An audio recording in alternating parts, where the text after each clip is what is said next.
Hello everyone.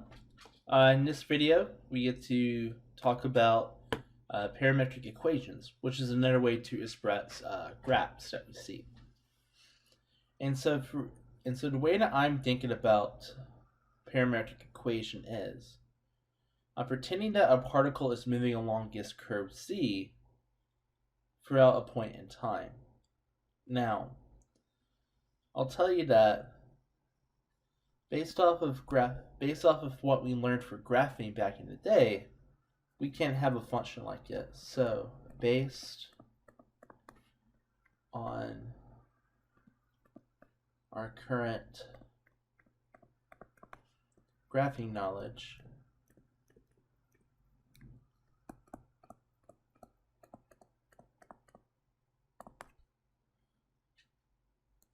we cannot graph it.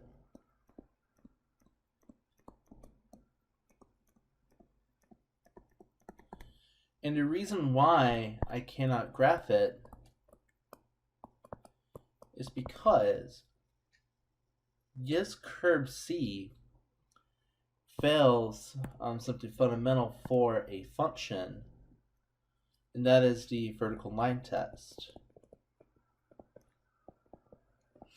For an overview, vertical line test means that I have a function if I could draw a vertical line and it only crosses that curve once. But this thing is always going to fail the vertical line test for most of it if I drew those vertical lines. So the reason why, based on our current graphing knowledge, I can't graph this yet is because I cannot express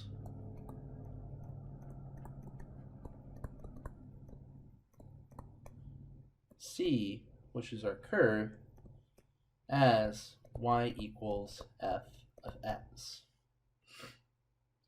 So I can't express it in something that we've dealt with before. And so we need to figure out a brand new way to express a curve like the one in figure 1. And here's what we're going to think of. We're going to think that this particle moving along this curve is acting along through time. And the main gist of a parametric equation is I'm going to define x and y in our coordinate system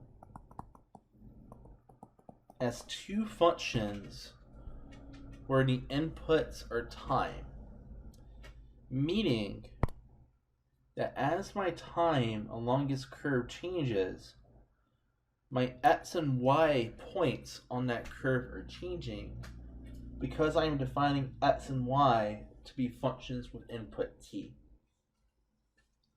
And that's the gist of what a parametric equation is.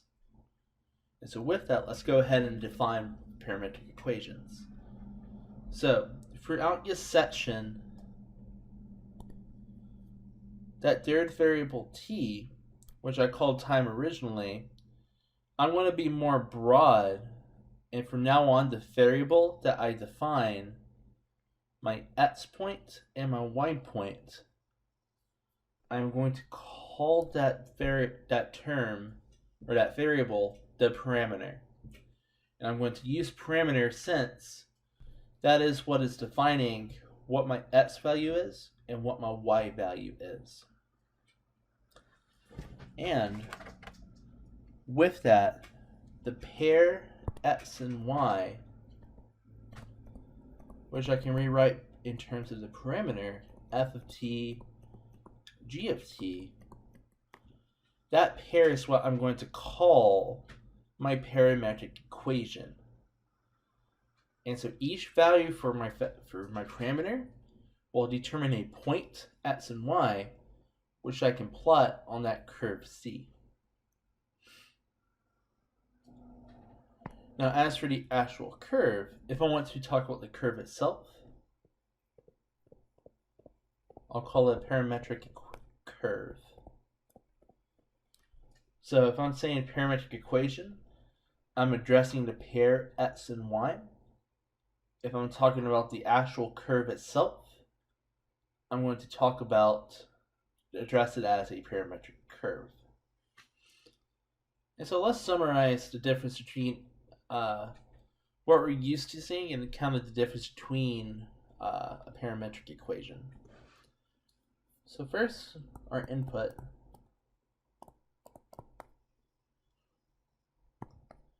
So if we were dealing with what we've done before with our y equals f of x description, we would have an input s.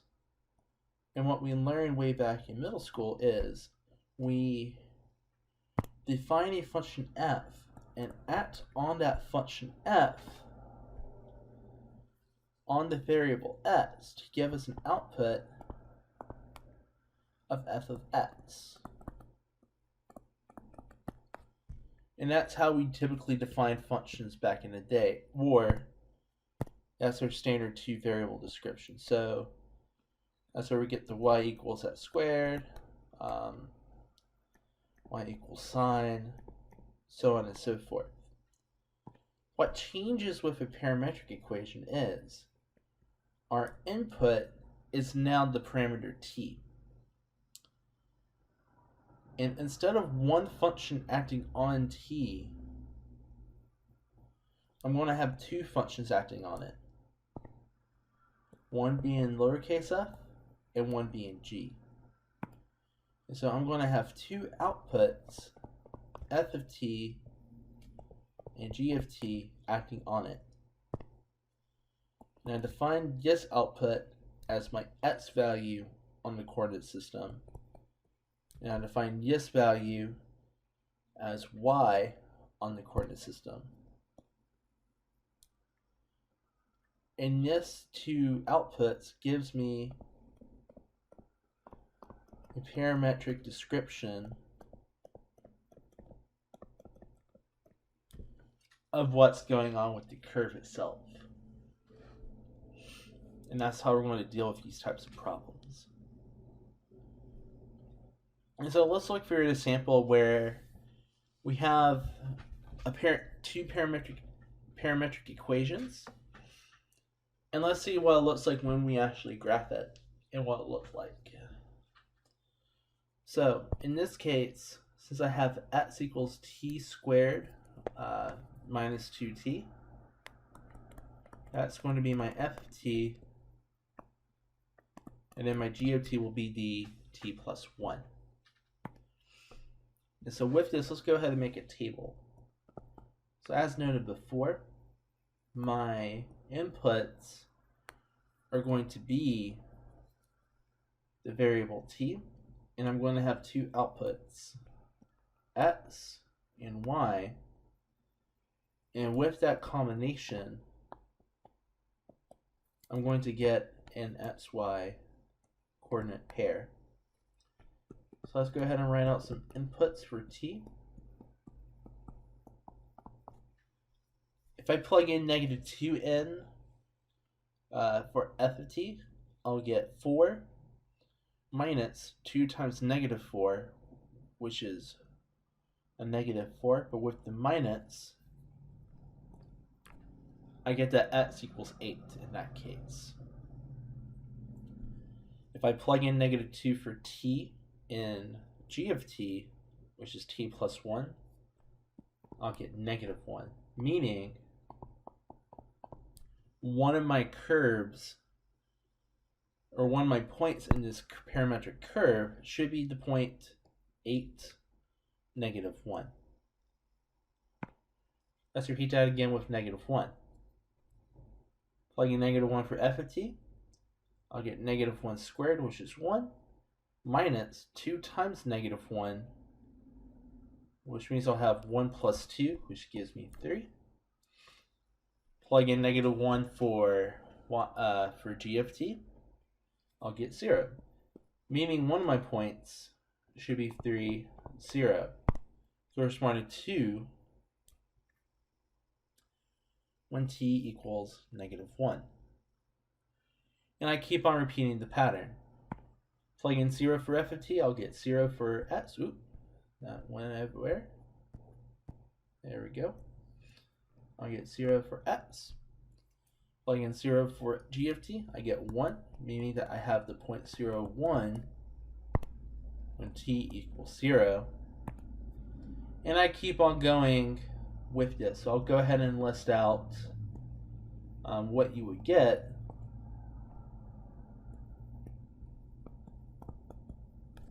For the other points if we kept on going. So for 1, I'll get negative 1, 2. When t equals 2, I'll get the point 0, 3. When t equals 3, I'll get the point 3, 4. And then when the point is 4, I'll get, or when t is 4, I get the point 8, 5. And I'll graph my curve as such. Now, one thing that you might notice with this curve, parametric curve, are the arrows. What the arrows are telling you is this is the direction of the curve as t increases. Meaning, if I had a particle moving in this curve, it's telling you where which direction the particle is moving towards. So, with that example, there are some remarks that I have to make.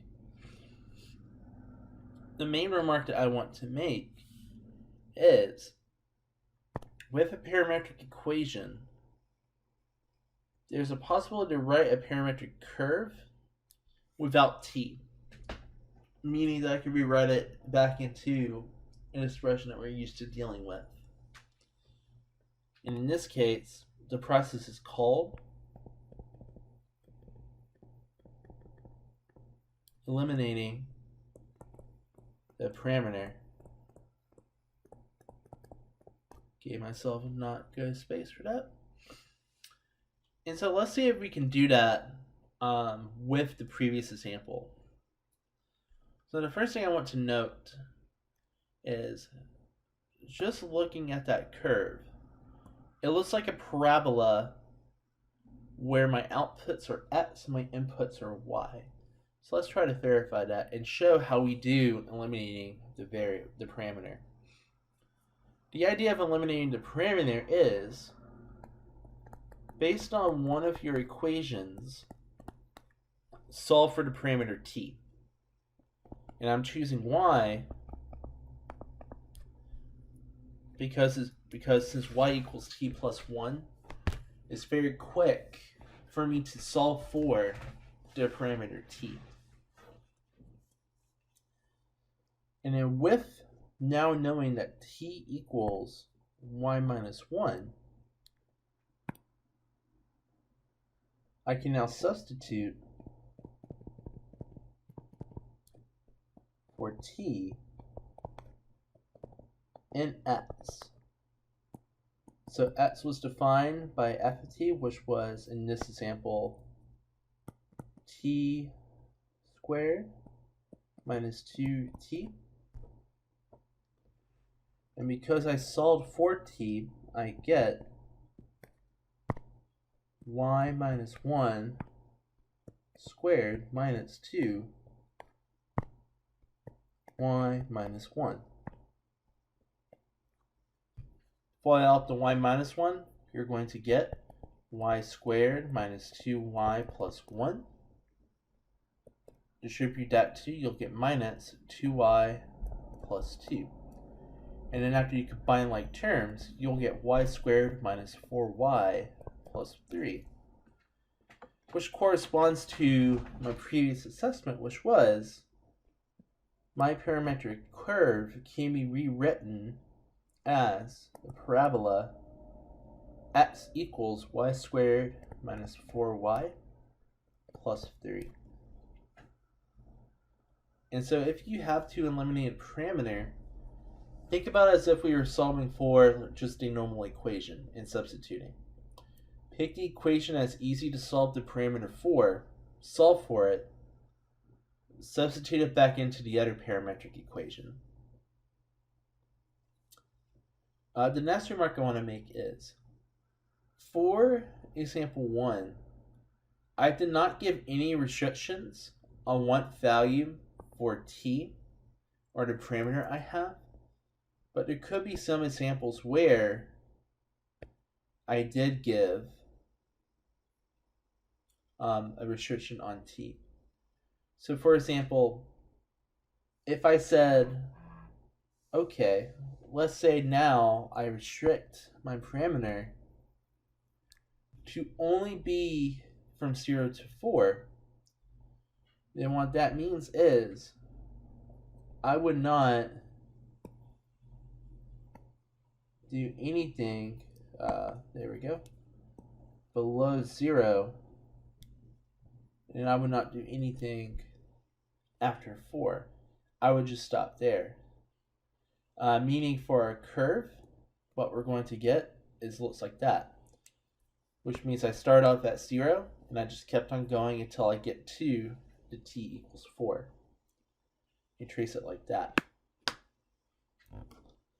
And so because of that restriction, a parametric equation will always have this general form, t inside some interval. And the way I'm going to think about it is,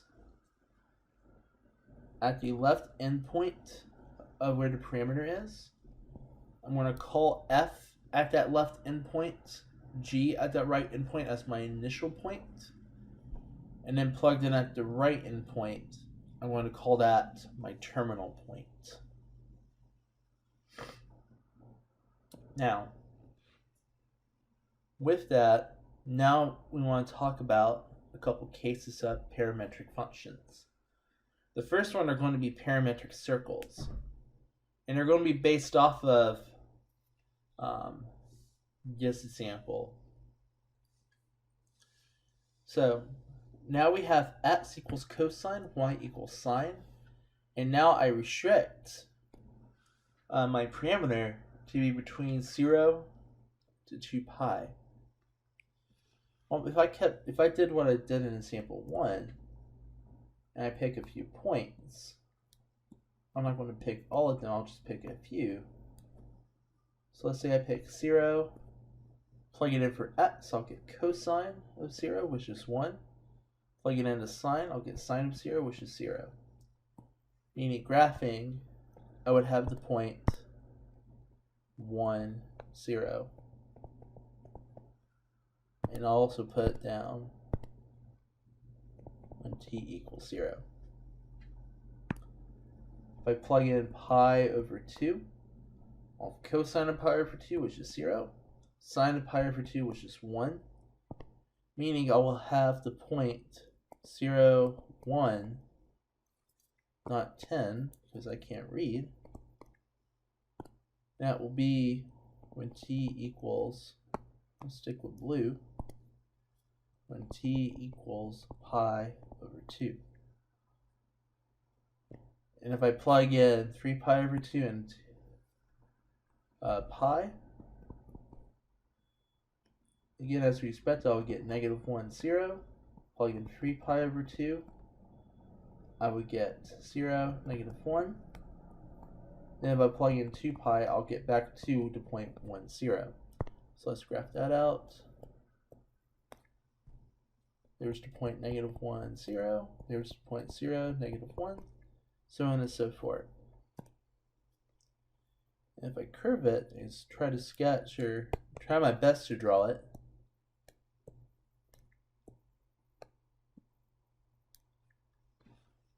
my drawing is not to scale, I get a circle. And so, because it looks like a circle, let's confirm that. And I'm going to confirm that by trying to eliminate a variable. And so, if I claim that this is a circle, then what I need is an equation in the form as follows.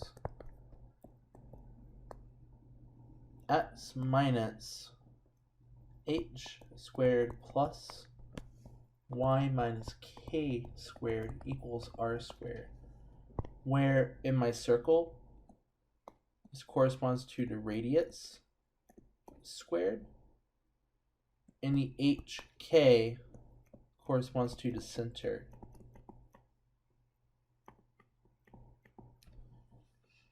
Now, since I did cosine and sine, I'm getting 1, 0, 0, 1, 0, negative 1, 0, and 0, negative 1. Then in this example, what I expect is I expect the center to be the origin, and I expect the radius to be 1. Meaning I should expect when I try to eliminate the parameter, that I get the unit circle. So let's confirm that. So following this equation, I'll have x, but because my center is 0, it'll be x minus 0, all of that squared, so x squared, plus y minus 0 squared, so y squared. Now, because of my parametric equation, I define x and y as cosine and sine respectively. So I get cosine squared of t plus sine squared of t.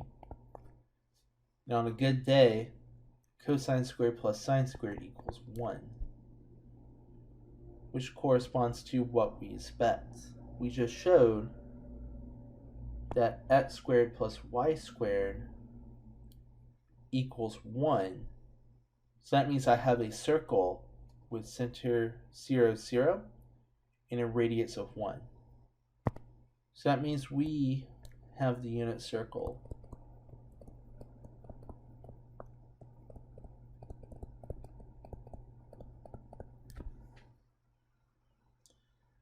And so for our next examples are going to be variations of example 2. Let's start off with example 3. So example 3, what we're doing is we are checking and seeing if we are doing this. Just wanted to check the recording. We want to check and see if we also have an equation like that. Well, luckily for this parametric equation, we do have a circle, because if I do the eliminating the parameter again, I'll get x squared plus y squared equals x is sine 2t, so sine squared of 2t plus cosine squared of 2t. The angles inside sine and cosine are still the exact same, meaning I still have 1. So I'll summarize.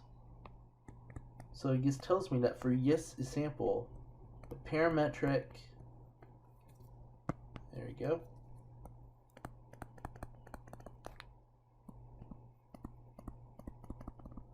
equations will again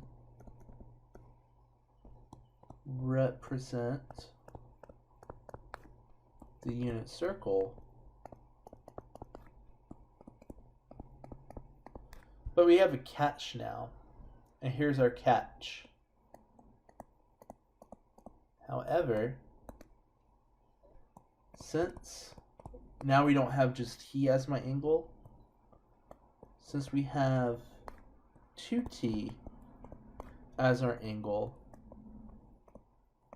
how's that going to affect our answer? The way it's going to affect our answer is we'll do one full rotate because of 2 in front. What that's going to represent is whatever angle I put in for t, I'm multiplying it by 2. So if I plug in pi for t, I'll get 2 pi, meaning I did one full rotation about the unit circle. So what that means is because I'm doubling every input for my angle, what that means is the curve moves twice around the unit circle.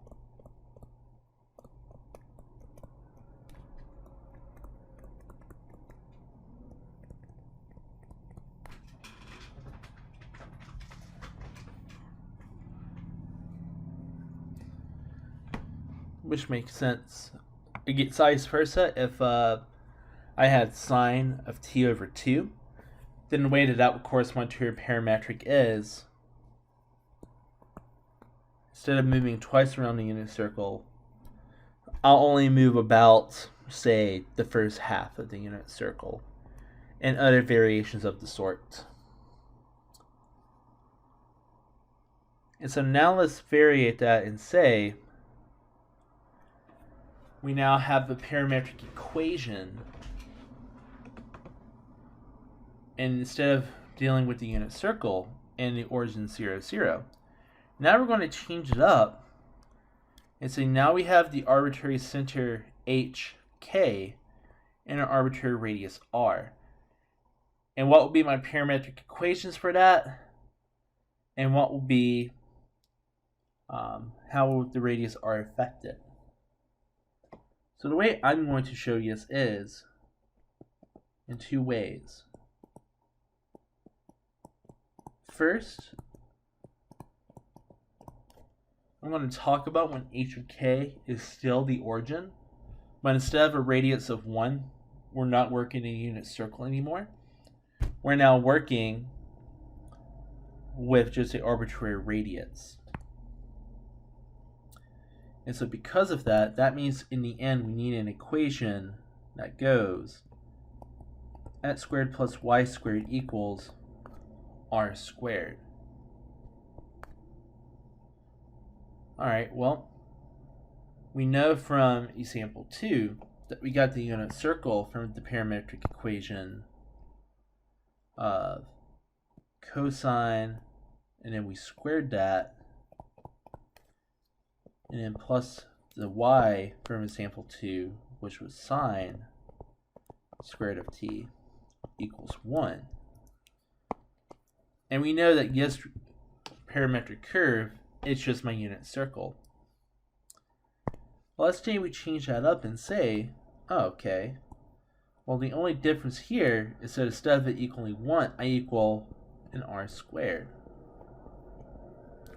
So let's multiply everything by r squared. On the right hand side, r squared times 1 just gives me an r squared. I distribute that r squared to give me an r squared times cosine squared of t plus r squared sine squared of t equals r squared.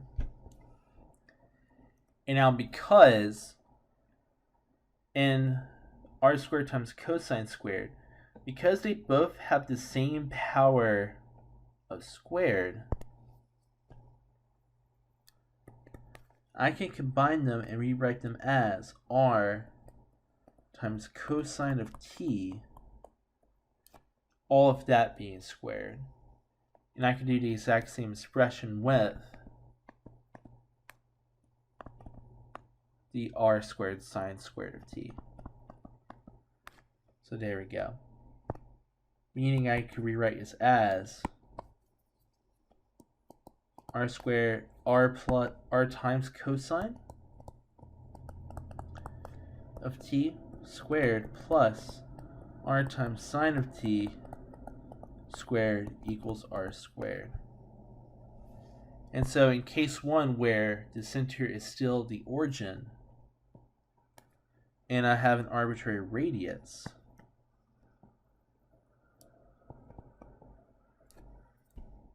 my x is now going to be r times cosine of t. And my y is now going to be r times sine of t.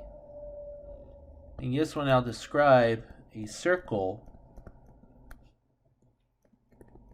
with radius r centered at the origin.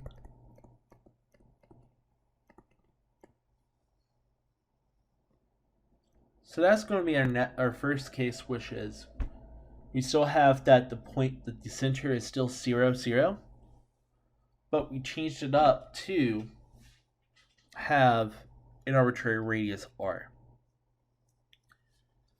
Now let's change this up even further and say Well, now we want the center to be arbitrary. And let's see what we're going to do. Again, I'm going to rewrite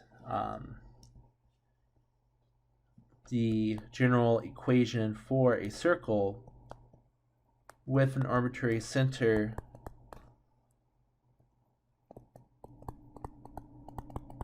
and a radius of r.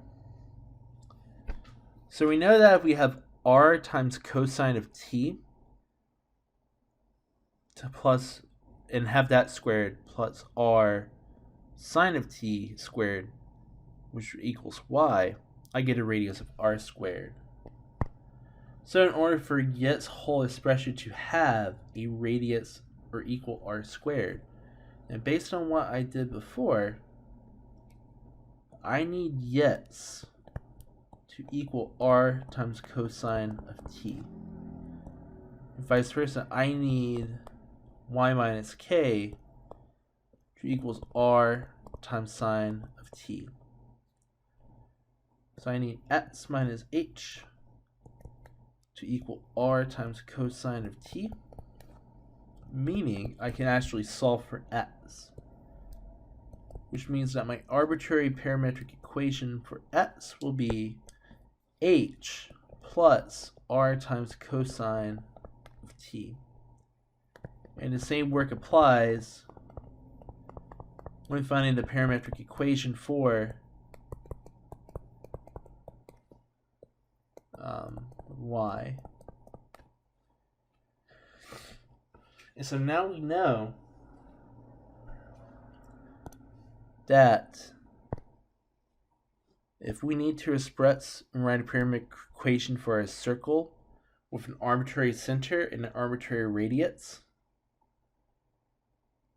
we now have that my parametric equation will be x equals h, or the x value in my center, plus r times cosine of t, where r is the radius of the circle, and then y equals k plus r times sine of t, where k is the y value of the center of my circle. So I'll rewrite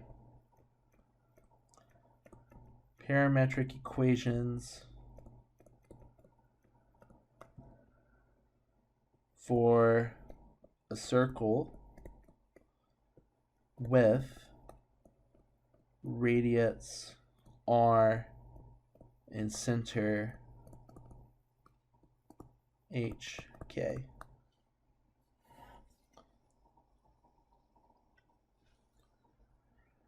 So there's our general form for a parametric circle. Well, now let's see what happens if I said, let's try to sketch this curve out with x equals sine of t and then y equals sine squared of t. Well, first I want to make an observation about y. Since y equals sine squared of t, that's just sine of t squared. But I defined previously that x equals sine of t, meaning that I could rewrite y and then eliminate the parameter as just x squared. And so because of that, our parametric equation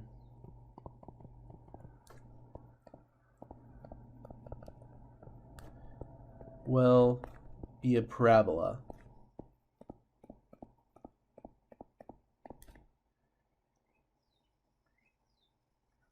Not only that, it'll just be the parabola y equals x squared. Now the thing is, since this is based off of x, which is sine of t, and my values for x and t is between -1 and 1, then that means our input for x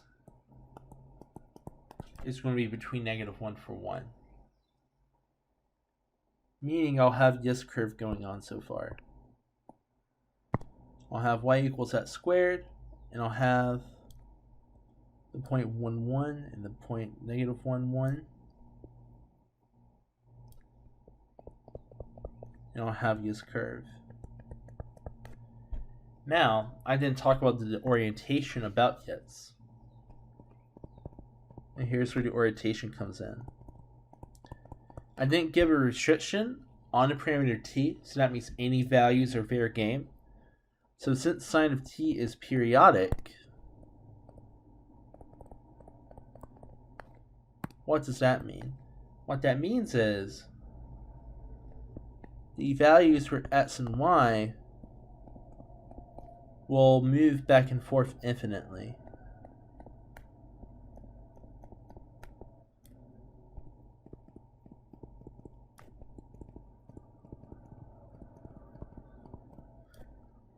Meaning, because sine of t has the property that after every time I hit 2 pi, I reset and I get the leftovers as my actual input.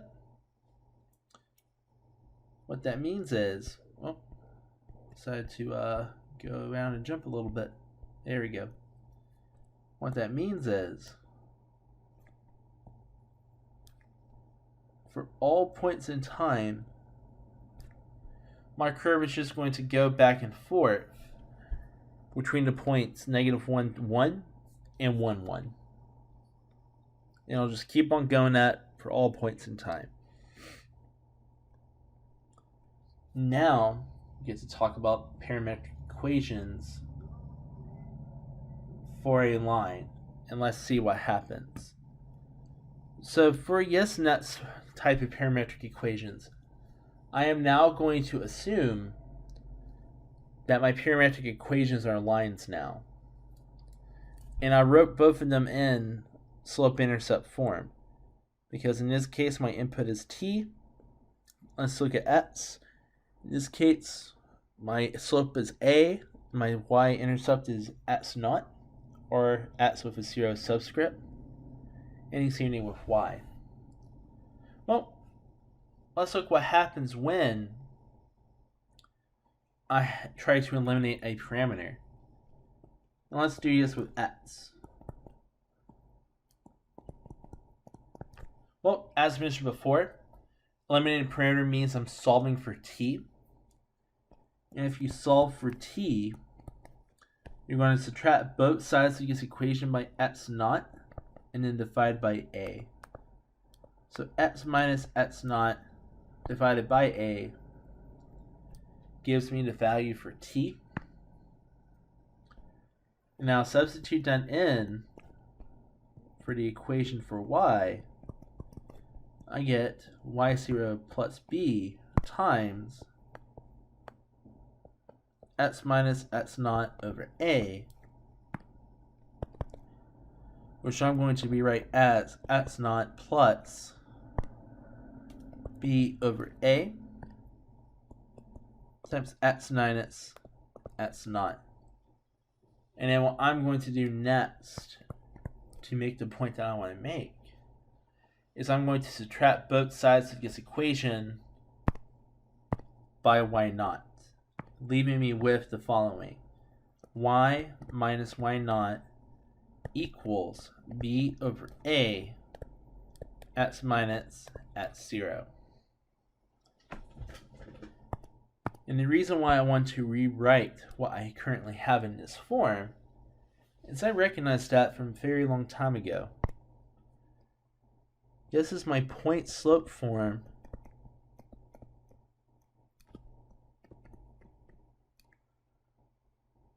with my slope being b over a, and it passes the point x naught, y naught. So what does this mean? This means that if I have parametric equations where both of them are lines, then I know for a fact that this is going to, that the parametric curve described will be a line where b over a, or the coefficient in front of t and y, divided by a, or the slope of the line married with x. And it's going to pass the point, which is going to be based off of the y-intercept of the function married with x and the y-intercept of the function married with y. So let's summarize that. That if I have that a is not equal to 0, then my parametric equations are going to describe a line with a slope b over a. Now, if I have that a equals 0 and b does not equal 0, then the line is vertical. And the reason why is because then I'll have a non-zero number divided by 0. And that's how we get it undefined, or why the slope of the line would be vertical, or why the line would be vertical. Alright, and let's do some examples with this. So first, here's two parametric equations that describe a line. Let's use our parametric equations to find the slope of that line. So in this case, let's go ahead and marry some stuff together. In this case, x naught and y naught. Again, x naught is coming from the y-intercept of the line married with x. Y naught is coming from the y-intercept married with y. Meaning, in this case, my x naught plus and y naught are going to be -2, 4. Let's go ahead and get A, and let's go ahead and get B. So in this case, A is going to be the slope of the line that is married with x. In this case, the slope of that line married with x is 3. And then for y, B is going to be the slope of the line married with y, which would be -6. And now by this equation, our point slope form, so by point slope form, we get the following. We get y minus our y naught, or the slope, or the intercept for the line married with y, which we conclude to be 4, equals, now we have our slope, which is going to be b over a, so -6 over 3, multiplied by x minus the y-intercept, or the slope-intercept of the function married with x. Let's simplify. -6 divided by 3 gives me -2. X minus -2 gives me a +2. And in distributing that -2, I would get -2x minus 4. So I now have y minus 4 equals to -2x plus 4. Meaning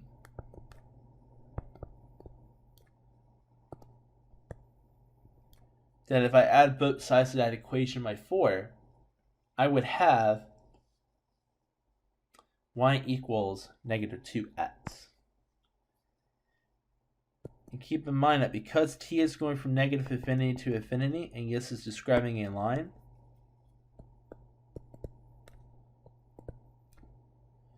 this is going to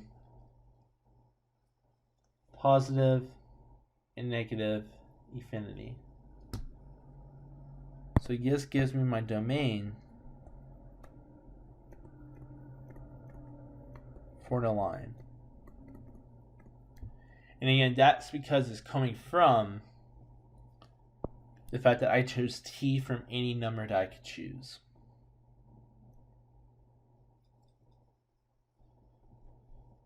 Alright, so now example 7 is saying we want two pairs of parametric equations with an opposite orientation, where now the slope is going to be 1/3, and the point that I'm trying to pass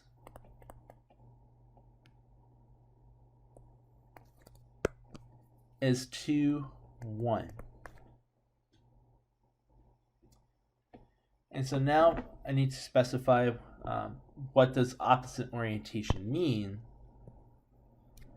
in this scenario. What that means with opposite orientation is going to be dependent on the values of A and B.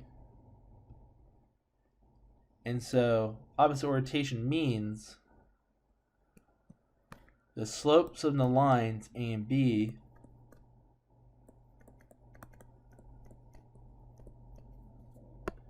are either both positive or both negative.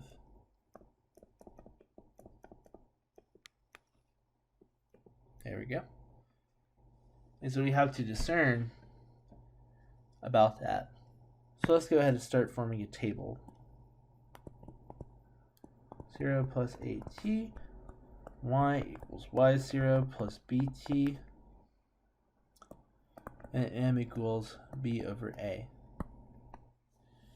Now, my point that I have to pass through is fixed, so it's the point 2, 1.